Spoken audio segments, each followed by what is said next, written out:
in the plant medicine, I would dive into my own shadow. Like I would go as deep as possible, and I was like, when I was at my lowest point, as helpless as possible, or as helpless as you can be, they would sit in front of me and they would sing their own Icaros, their own songs, and they would never place a hand on my shoulder. They would never say it's gonna be fine. They just did their thing, and what they were doing is they were not even guiding me through the process, but they were there. I'm not gonna do it for you. I'm gonna guide you through the process, but I'm especially gonna let you guide yourself.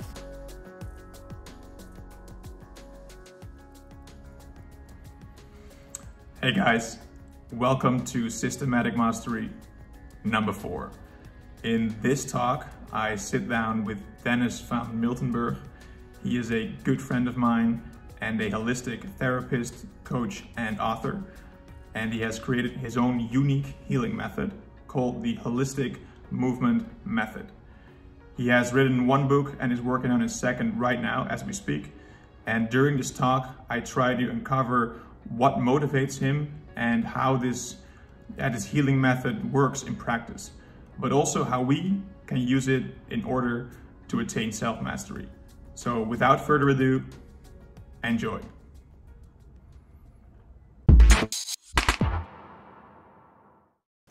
Dennis, welcome to the podcast. Thanks. Good to have you here, or actually at your place in your work spot. And we did a really good workout this morning, warrior workout. And this is exactly, to be honest, my first question, because in your whole work, your workshops and your book, the concept of a warrior is really present there. And my question is just, what is a warrior? How do you define a warrior? Well, a few years ago, I read in a book a small story about a martial arts master and his student. And the student asked the master, you teach me how to fight, yet you talk about peace.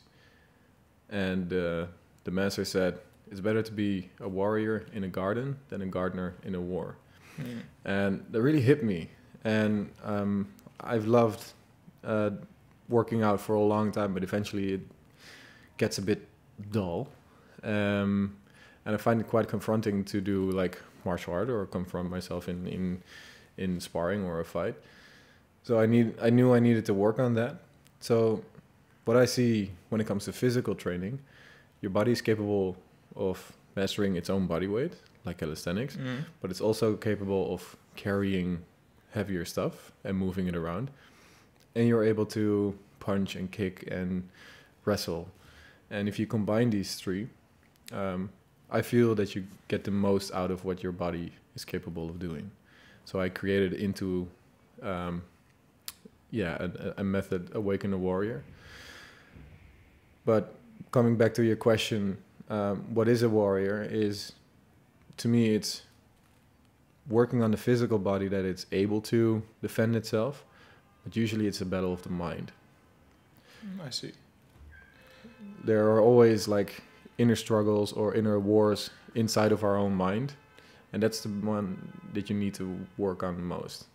So when it comes to people that come to me with trauma, they always when you work with people who are traumatized, it's very dangerous to let them go back to the memory. The trauma. Yes. Okay. So as a therapist, you need to be very careful with that. And what I found out is if I teach them certain forms of self-defense, how they can, if I teach them a form of self-defense, they become more self-confident. They become a bit more grounded and stable, so that they can go back as a stronger version of themselves to the memory. So the re-traumatization goes away. How does this process work? Do you take your clients back into a trauma? Well, are they reliving it or not? You have you can have physical wounds, but you can have also mental and emotional wounds, and they can be irritated. You can scratch You can scratch them open, and someone else can peel into them as well. So when there is a mental or an emotional wound, it still has effect on you today, while the trauma has been years past. So in order to heal that wound, you need to go to the moment where the wound got created. Yeah. And that is very difficult. So in the past, we've talked about the shadow. And the shadow is something, everything you don't want to know about yourself, or you don't want to show, or you don't want to see about yourself, that is in the shadow. But also, there's a cycle of the things that you know, and you are aware that you know them, and there are things that you do not know. But there are also things that you are aware that you do not know them. But there's also a part, and the biggest part is that you are not aware that you don't know. So you do not know that you don't know. And that's especially where the shadow is. And often we have memories, we have aspects of ourselves that get repressed, emotional aspect of that are blocked, and that's where the wounds lie. So you take your clients, you confront them with their shadow, or you do it? Yes. This is what you do, right? Okay. So how then do you like get them into this process? Because I can imagine that someone that comes here, they're not willing to confront their shadow. Maybe they are willing to confront their shadow, you know what I mean? But it's blocked for a reason. So you have to get them into that state, right? Well, it's interesting. The moment that you realize that there's something going on, you do that by yourself. So the moment that you see there's something happening and I cannot see it, or there's something going on and I need help, then they come to me. So they are open to, in generally, they are open to get confronted with the shadow. But there is also an aspect that is in Western medicine, the doctor gives you a pill and the pain goes away. Yeah. You go to a chiropractor and he adjusts you and you can fix you're fixed for like a week, and that goes on and on and on. So some people come to me with the expectation, okay, just fix me for a bit and then I can continue on. But I go to the core of the problem. That you have to do it yourself. Like if they come to you like, okay, you're gonna fix me, no. That's how it works when you go to a doctor or a dentist. You just passively, and they fix you. But with your practice, I've also done it, you really have to make an effort yourself in order to get to your core, to your problem. I'm not going to fix the problem for you. I'm going to show you how you can fix the problem yourself.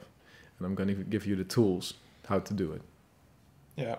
This really ties in with, I think I saw this in a podcast you did previously with Copy Collab, where you said, like, if I have clients here, my main purpose is to get rid of them ASAP. You know, so you don't actually want to have them here for long. You just want to teach them how to do it themselves. It's maybe a form of meta learning, of meta therapy, so that they can treat themselves in the future. Is that correct?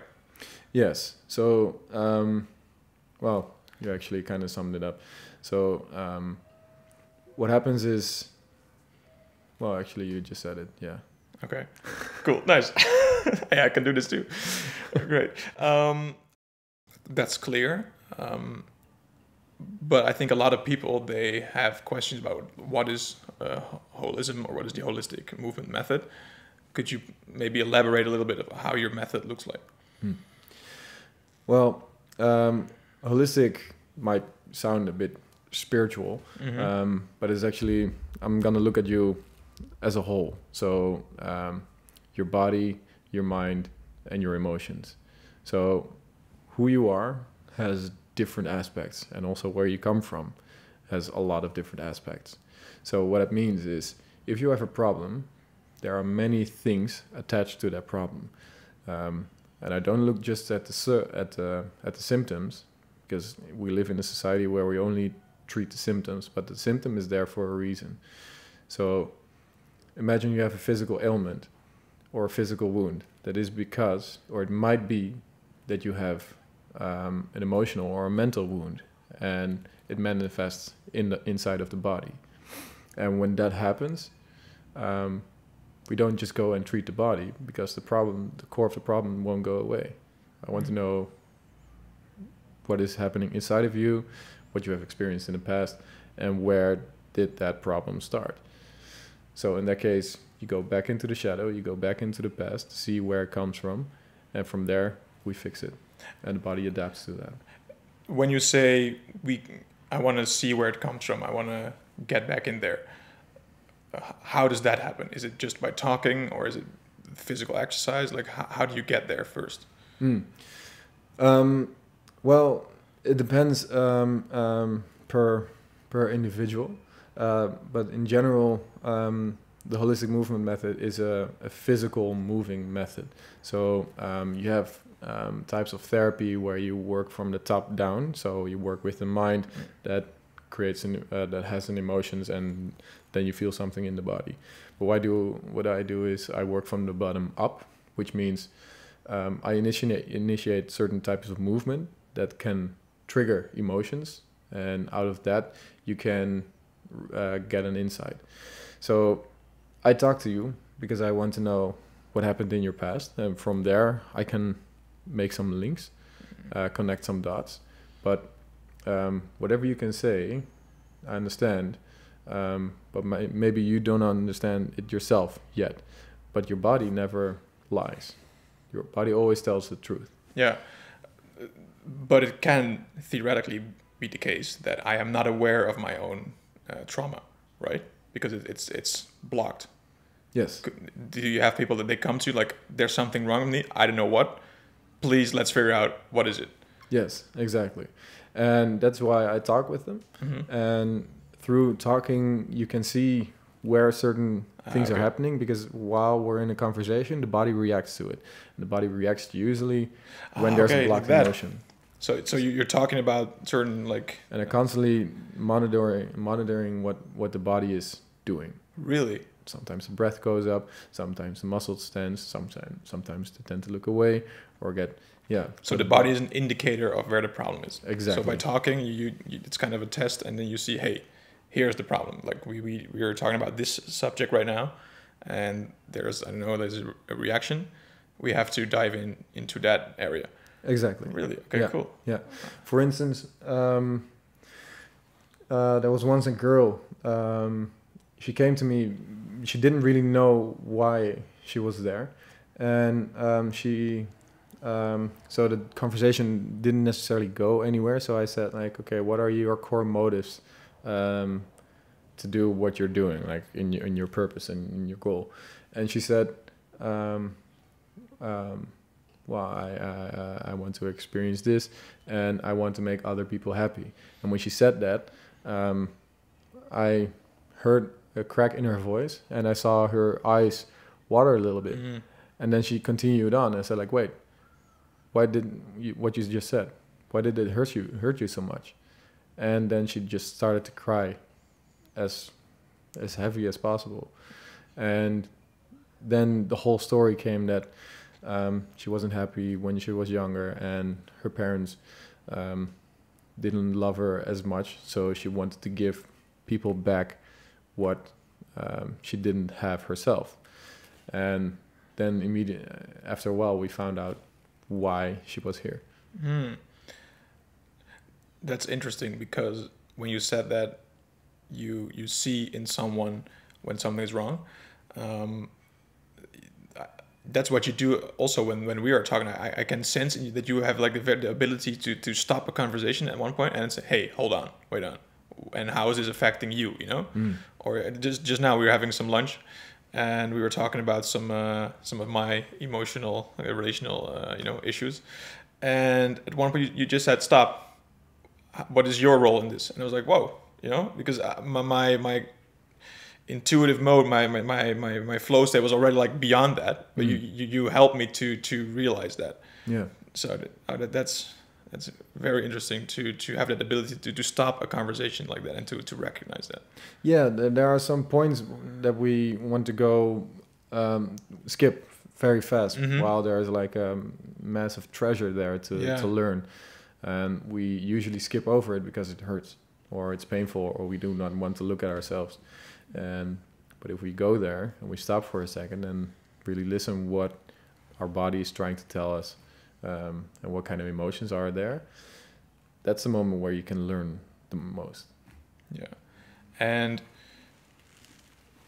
I can imagine that having all these, how do you call it, clients, like clients, they come to you, they have quite the trauma, they bring that also with them here. Does that affect you in any way? Do you take on their trauma or not, or how does that work? Right. Yeah. So in Awaken the Warrior training, I really train people how to give boundaries.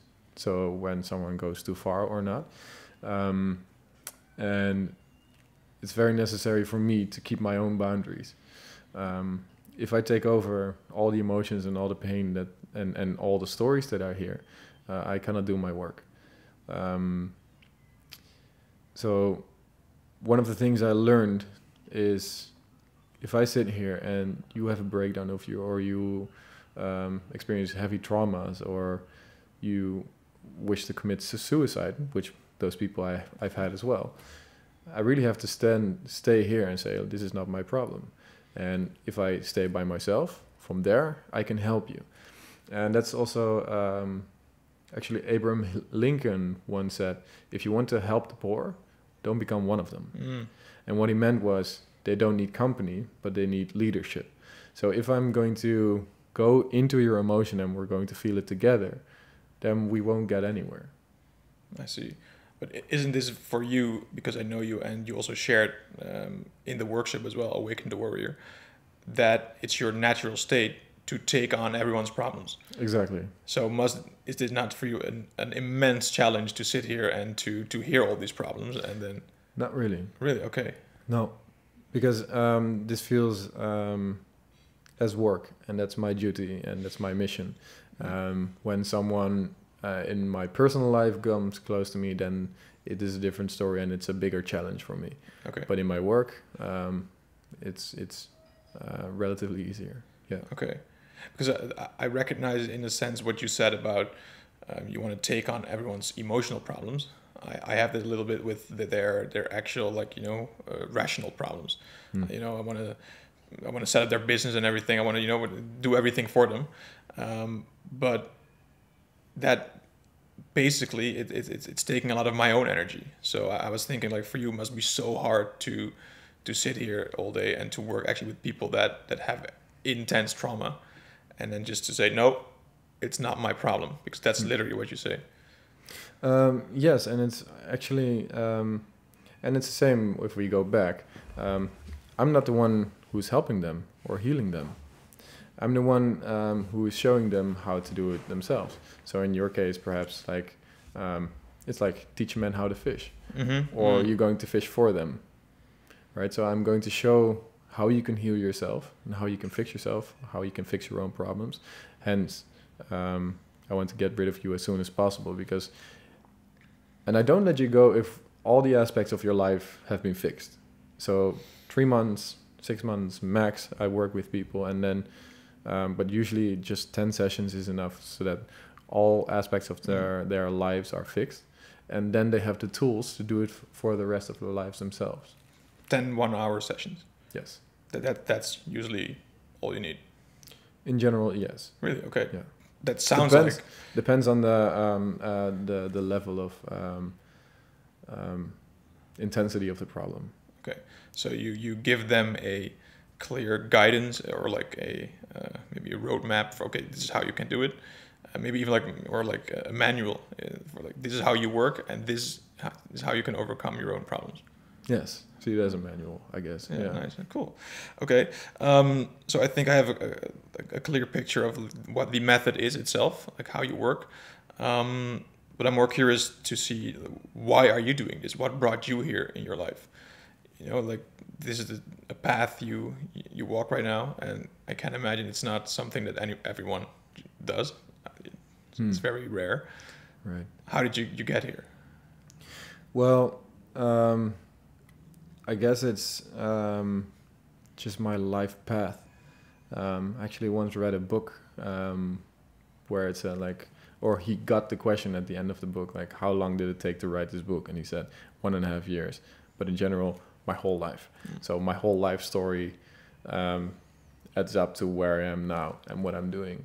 And I guess my path in general started when I was 13 and I lost my sister in a car accident.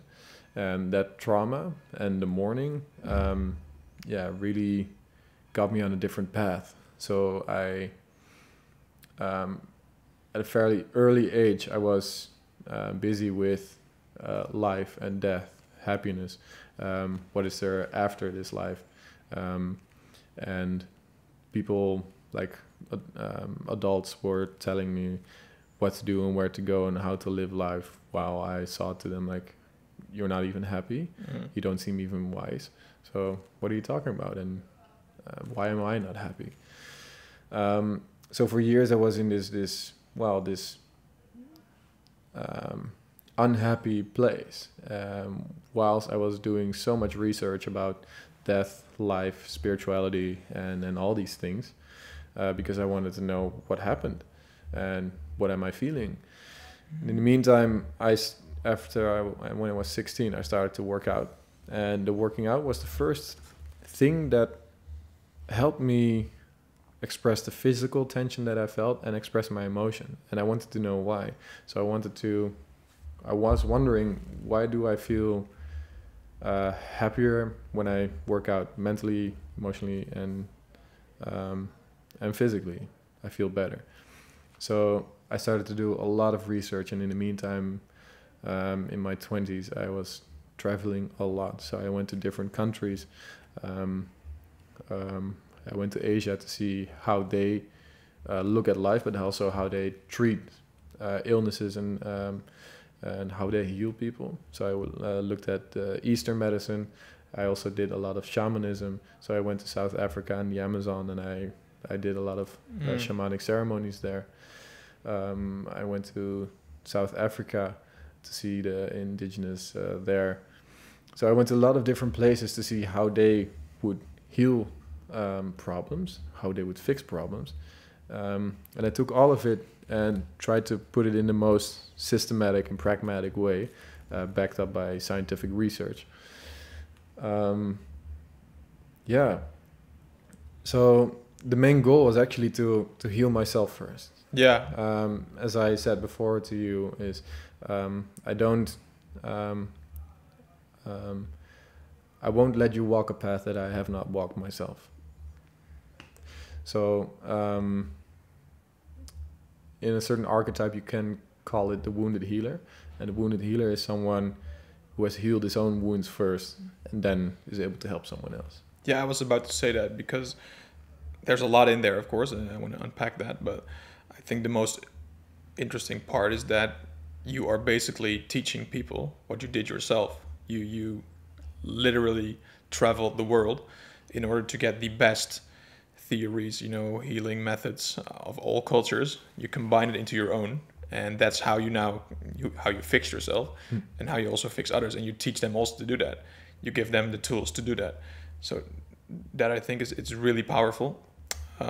Also in there, you briefly touched upon doing plant medicine in the Amazon. I think that has played a key role. I've also read your book. The first part is about that. Could you elaborate a little bit on how that has played a role in your life? Yeah. So when I was 21, I went to the Amazon without electricity, without anything. I went in there to do what is called ayahuasca. It's a plant medicine. There is this, for those who do not know what it is, it's a combination of two plants, which one has a molecule called DMT, dimethyltryptamine, and it's also part of your brain, and it gets activated when you go into like a deep meditation or a deep sleep. So also, when you're born and you die, right? Sorry? Also, when you're born and when you die. Yes, exactly.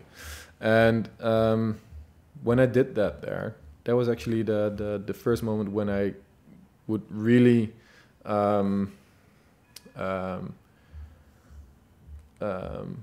mourn and finish the mourning of the passing of my sister. And the medicine does that in a very pragmatic way, actually. It says to you, this is your problem, this is how to fix it, and it's up to you to do it now. Talks to you. That's what it feels like. It's very much an internal journey in your own shadow. And we all have inner voices, like we have inner conversations with ourselves, and that's how it kind of felt. And but usually when you have a problem right now, you think like, what the hell is going on? And it might be that person, or but she did that and he was like that, so I'm actually like, it's their fault. And now you just get it pushed into your face, like, here's the problem and here's how to deal with it, and it's up to you now. And the biggest what happened there is, like, many types of things. Like, throughout the years I read so much, I learned so much, I traveled so much, and all the bits of information connected to each other into a bigger whole.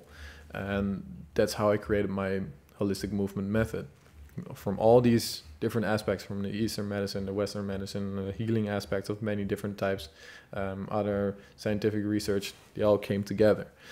That's why I wrote the book, and that's the tip of the iceberg of the method. A Layer Deeper is my second book, Holistic Healing, that will be published in a few weeks or months.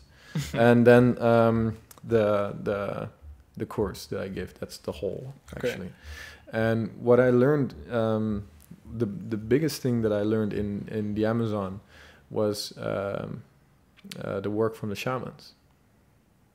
What is a shaman? A shaman is, well, I think in their words, is like the medicine man, and they travel through spirit worlds, and how they actually heal someone is there. If you have a problem, there's like a bad spirit inside of you, and they take it out.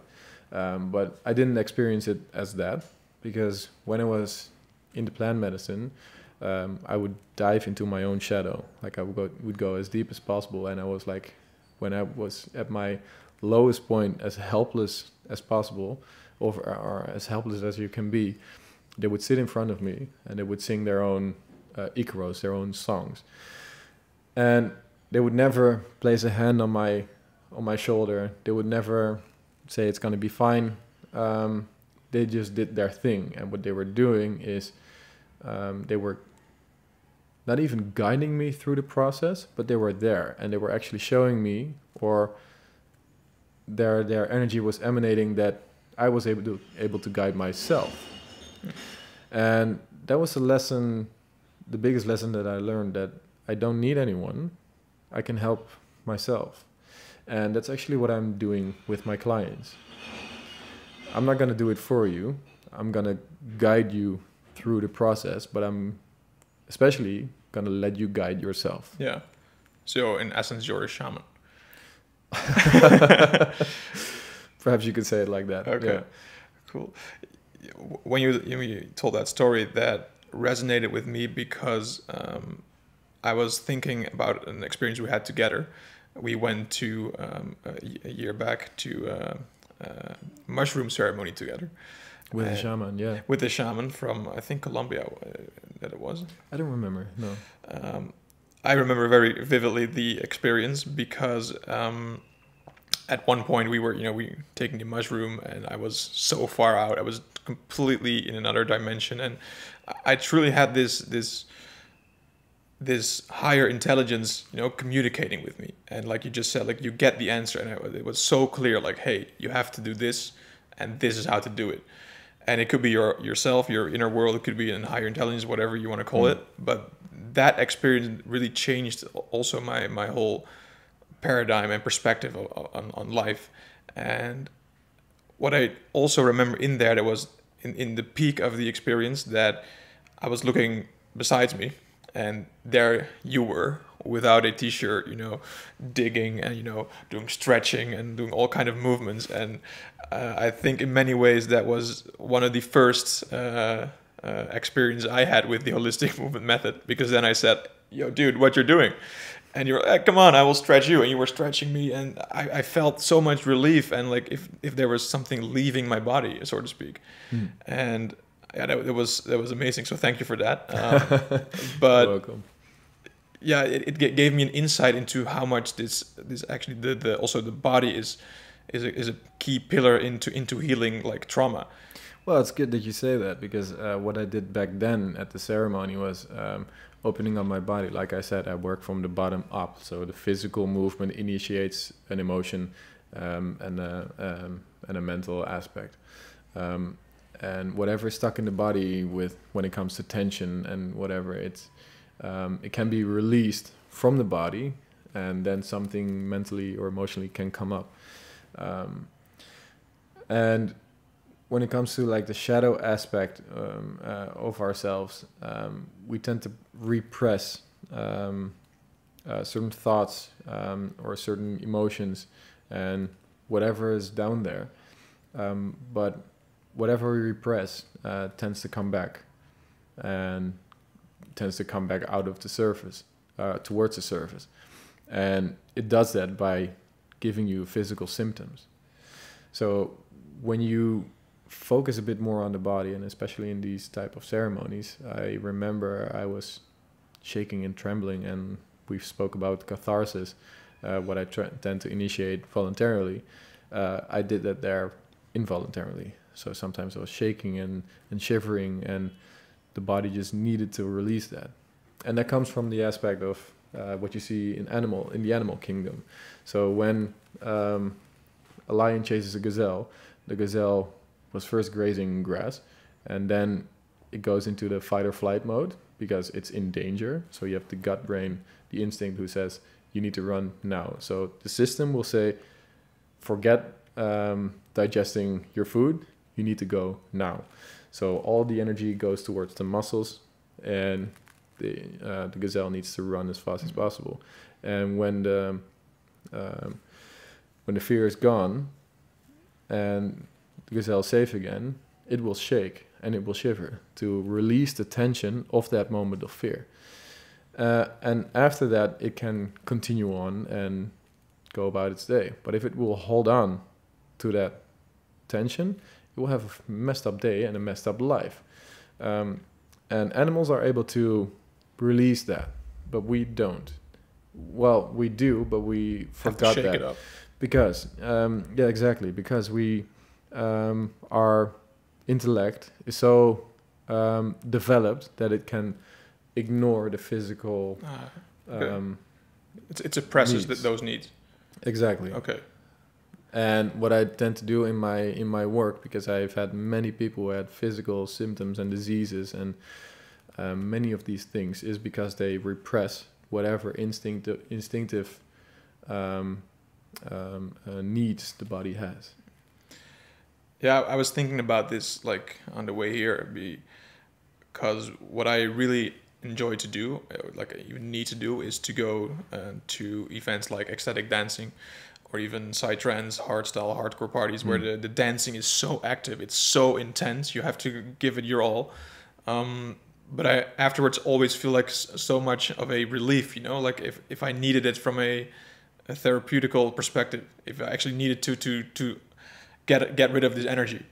And that really is basically what you're saying. Like you have to physically, you know, undo yourself of all this like trauma, right?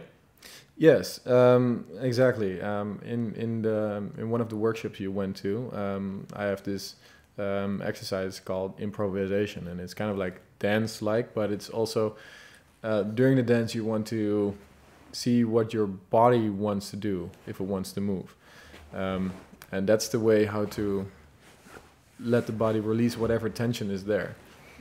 Yeah. Okay. In your workshop, you also do other things, like for instance, what I truly found very confrontational myself was the looking someone in the eye from like 10 centimeters distance and screaming as hard as you can in his face. And just what is the reason? What is the reasoning behind that? Why do you let people do that? Well, the reason for that is also, again, with the animal kingdom. When certain, imagine if a wolf wants to protect his territory from another wolf, they won't just attack each other immediately, because if they do, one of them will win, but both of them will get hurt. So first they will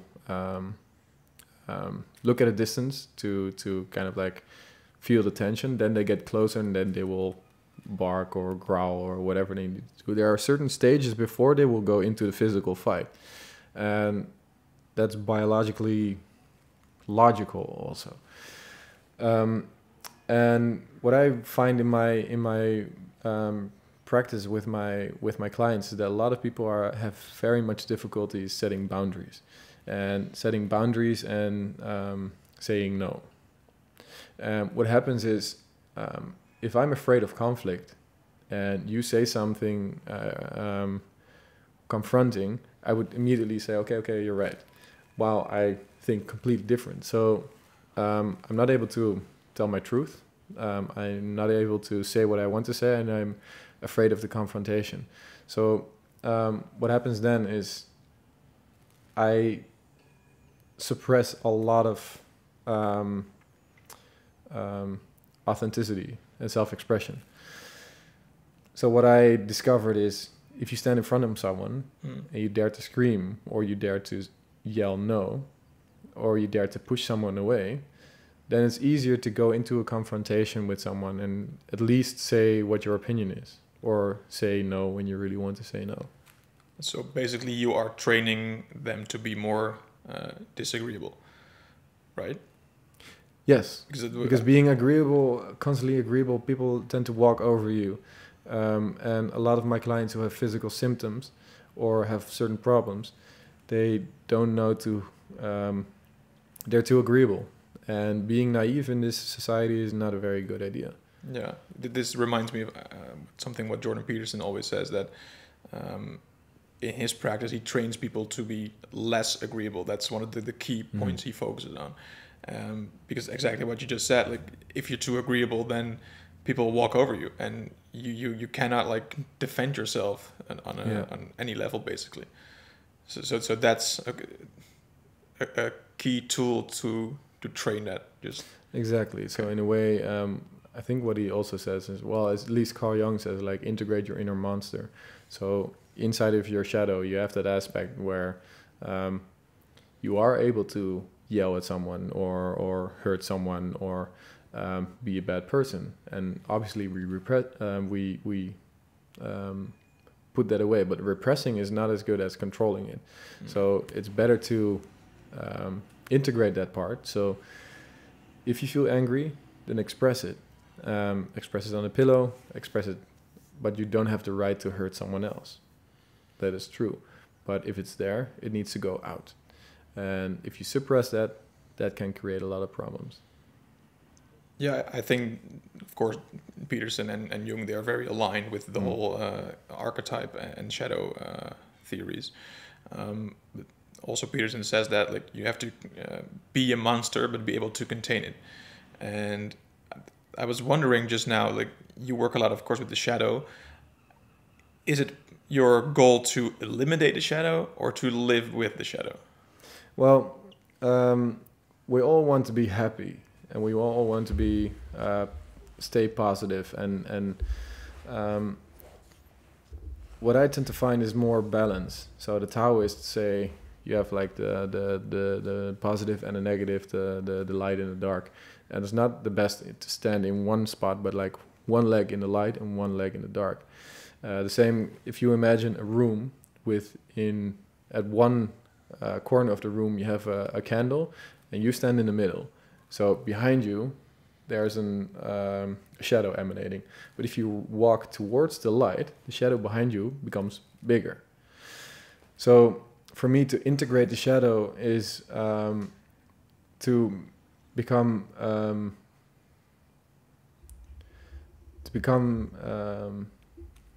how would you say it? Become more vicious. or let's say, what it means is you become more dangerous, but you don't use it. Yeah. And what I see, if you repress that part, it can come out in like a ticking time bomb, and you don't have control over it. Then the monster comes out, and you don't want to have that. You mentioned this in your book, that when you were younger, that you had like some kind of blackout, you know, and you just went full on a guy, I think in high school, and you were surprised that you had this power within you, right?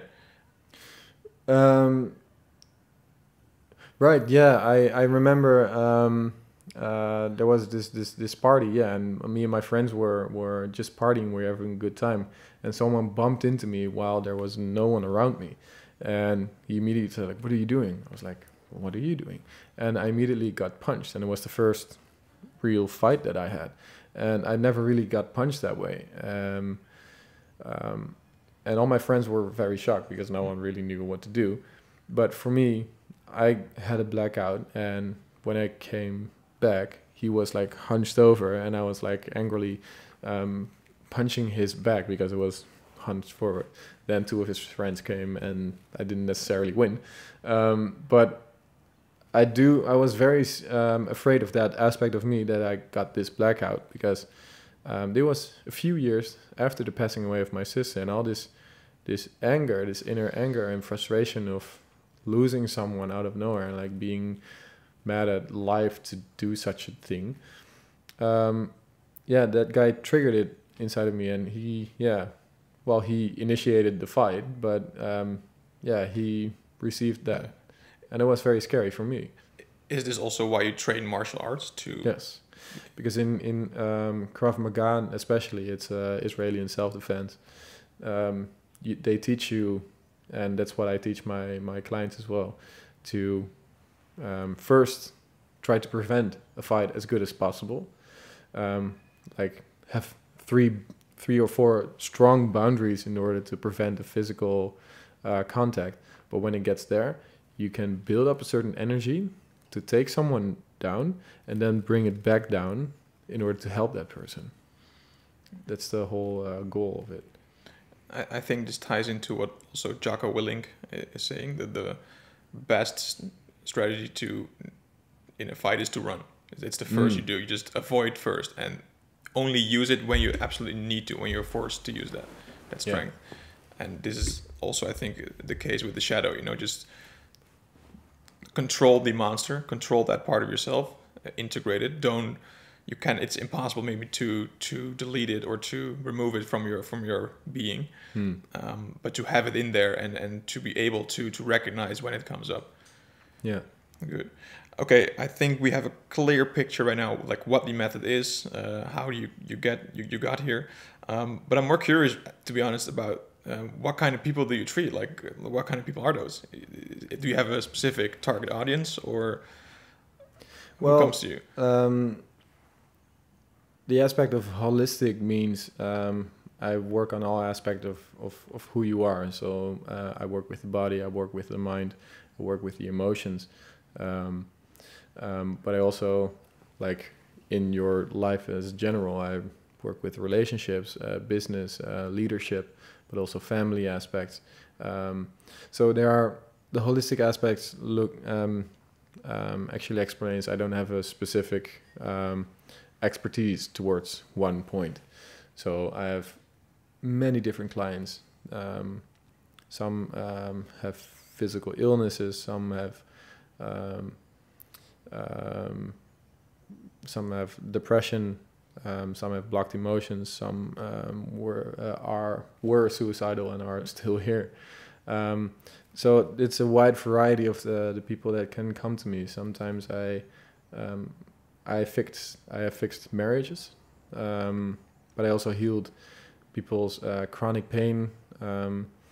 Actually, once had a girl she was 14 and she had chronic pain for 7 years. So half of her year she had chronic pain, which is like this nervous system problem, like daily. It was very heavy, and they went to multiple hospitals. They went to multiple experts and doctors, and they all said, "You're gonna have this forever." And when she came to me, I asked her, like, how does it feel like? What does it feel like, this pain? And she said, it feels like like I'm wearing a backpack full of bricks. And eventually I found out she was very sensitive. She was highly sensitive, and she was very empathic. So what that means is she felt all the pain and all the sadness and all the bad emotions from other people, and she couldn't stand it, so she would try to take the pain away from them, even though she was like, her battery was drained already. So I told her in her own language, you are carrying the bricks of other people. So in 3 months' time, we single-handedly gave the bricks back to every single one, like the guys who bullied her, her parents who were in a divorce, like she tried to carry that as well. So I tend to give it back. And some of these aspects she found very difficult to give back, because she didn't want to give back the pain that someone else had. But I tried to explain her, if you take away something from someone, they're not whole anymore.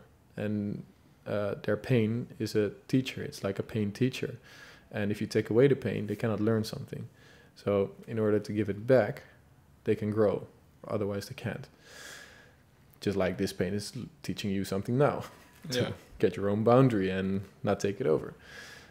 So in 2 months, we gave it back. And in 2 months and a few weeks, we gave all the bricks back. And the last 2 weeks, I told her to play a game. And I asked her, where in your body do you feel the pain right now? And she said, in my feet, in my knees, and in my hands. And I said, okay, close your eyes. And try to make the pain worse. And she was startled, like, why would I do that? And I said, just try it. So she closed her eyes, and the pain became worse. And I said, okay, so you have control over it. She's like, yeah, okay, now make it less. So she closed her eyes again, and I saw like the biggest smile I've ever seen, because for the first time in 7 years, she didn't feel the pain in her feet anymore. And eventually the pain got away completely. And that's 2 years ago. And in those 2 years, whenever she feels a slight pinch of the nervous system poking her, she knows that she or took on something or didn't create a boundary. So she works on that, and the pain goes away again.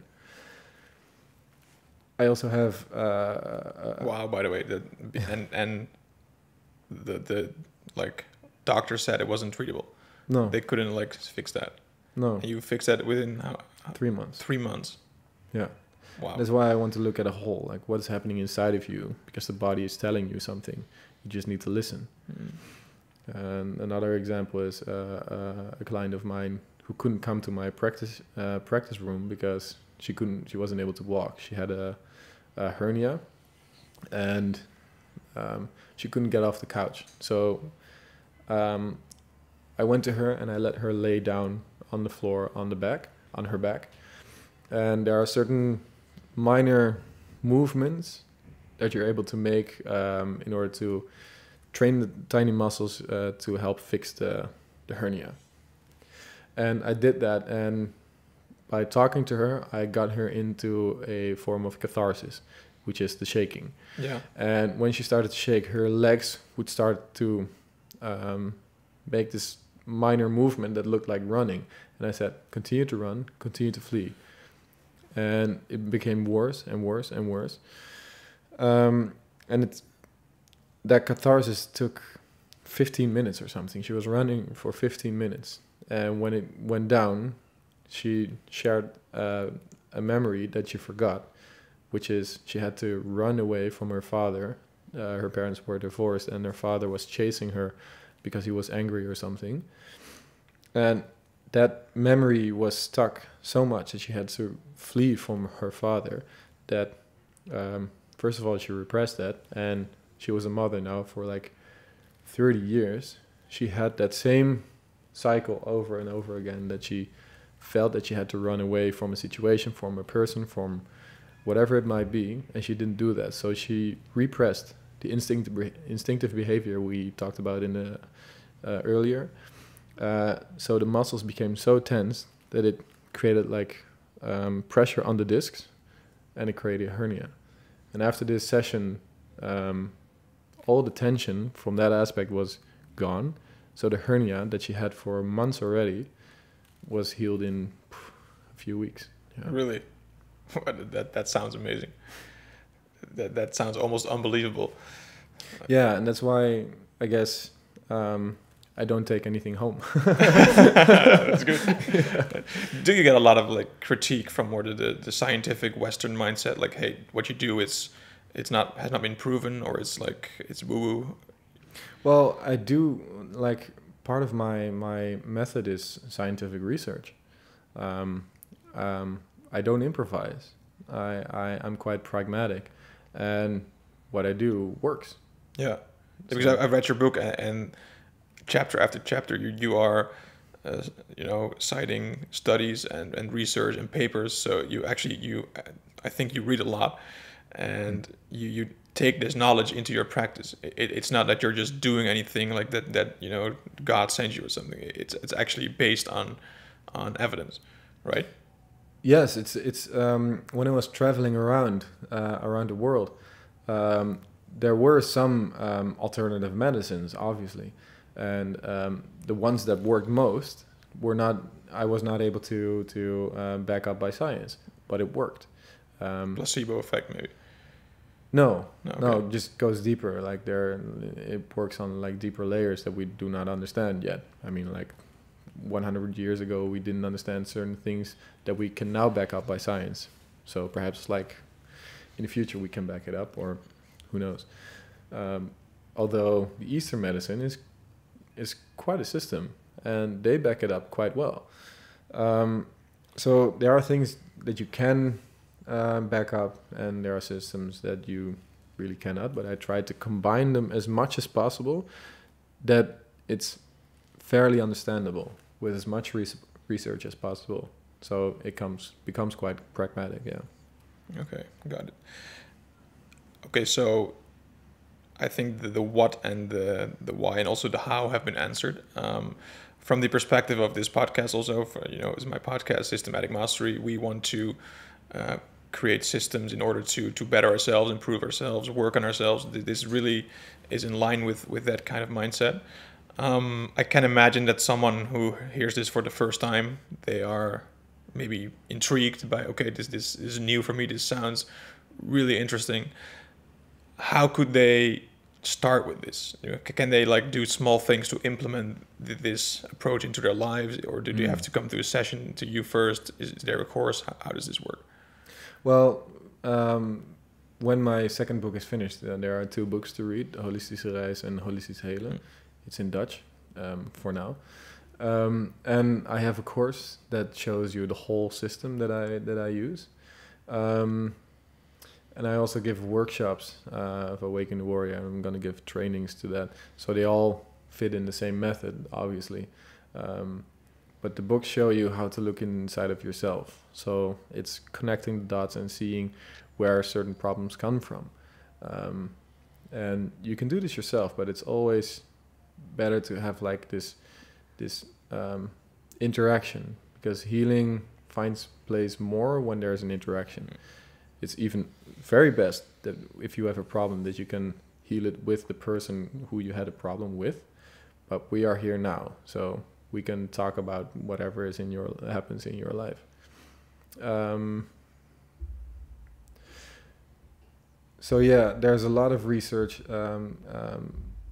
It's all about developing yourself, whether it's on physical level, mental level, emotional level. It's the best just to do your research and see how you can fix your own problems, not by using painkillers or walking away from it. Try to voluntarily go into the shadow. Do you still need healing yourself as well? It's an ongoing process. Yeah, so it never ends. In that sense, well, see it as the moment you stop learning is the moment you die. And I'm not finished learning. So the problems I had and fixed, they do not return. The physical problems and symptoms I had, I went deep into that, and I don't have that anymore. But as I get older, new problems arise, new challenges will form themselves. So in that case, it's an ongoing thing. You get smarter and smarter, you get wiser and wiser. But I use the same methods on those new challenges. Because you have the holistic movement method. You can apply it to yourself and then get past those problems. Yeah. Nice. Like I said, I don't show you a path to walk if I haven't walked it myself. Yeah. You're going to walk every path out there. Yeah. This reminds me to close off that we sat down once a year ago, I think we had a coffee, and you told me about the concept of that you have walked every path there is, so you have been at the bottom of the pyramid, but also at the top. And back then I kind of thought that I knew what you meant, but it was still, I was struggling to fully comprehend what you meant there. Could you please elaborate a little bit on that? Like what you mean with that? Like what do you mean by being everyone, having lived every experience? Well, we've already talked about the Taoist with the balance between the yin and the yang, the positive and negative, light, darkness. For me, balance is the most important thing. So I work with you in order to get you healthy, but you won't stay healthy permanently because new challenges arise, like I said. But in my inner journeys in meditations and plant medicine journeys, I have experienced a lot of aspects from my past. So times when I got bullied, when I bullied someone else, the times that I got angry at my parents, or my parents got angry at me, when someone broke up with me or I broke up with them. It's this game between feeling superior and inferior, feeling small and big. So that has been my life. I went through, I guess, almost all of those aspects of my own life. But then if you go a layer deeper, you have the collective aspects. So actually Jordan Peterson says, I can understand a Nazi guard, a soldier. And that's something, we are human, and those are humans as well. They have different life, different aspects and different experiences, so that they became very dark. But those aspects are still inside of us as well. We can become angry, we can think I want to do something to that person, but we don't. But imagine if you do. So in my inner journeys, I went through experiences you can have as being a human. So I experienced in meditations of being a slave or a slave master. I felt like a king and I felt like a prisoner.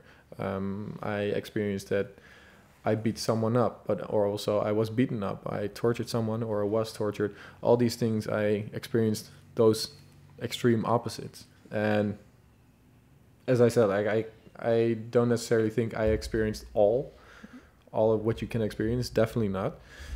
But most of those extreme opposites, yes, I did. And that really helped me to understand whatever is happening in the world, or whoever's standing in front of me. I can understand you, because in an inner journey, I went there. And I might not agree with you, but I do get it. We all have a Nazi guard within us somewhere. Yes, and also like a heavenly angel who does everything perfectly. Yeah. That was something, because I tried this exercise myself after I read about it. That was something that was really confrontational for me, that I thought no, I could never be that kind of person. But if you're naive, you can go there. You can go there. Yeah, totally. And I could even see myself enjoying that state of being. So I was scared at myself for a little bit, and still am, but the thing is that it's not a bad thing to have that well, the thing is, and I think Carl Jung states that quite nicely, that's confronting the shadow and confronting their inner monsters. If you go there and you see it, and you see you can actually enjoy it or afraid of it or whatever it might be, if in real life the opportunity gets there, you can very clearly say no. Yeah. Right? Because you see it, you understand it, you can understand where it can go towards, but you choose something else. And if you're naive, you don't know what's happening, and you'll just go like, okay, who knows? True. That's the difference. If people, they wanna find you, where can they do that? Like, you have Instagram, Facebook, your book? Yeah, you can go on Instagram, on the website holisticmovement.nl. You can read my book. You can take the course. Yeah. Great. Awesome. Thank you. Thank you.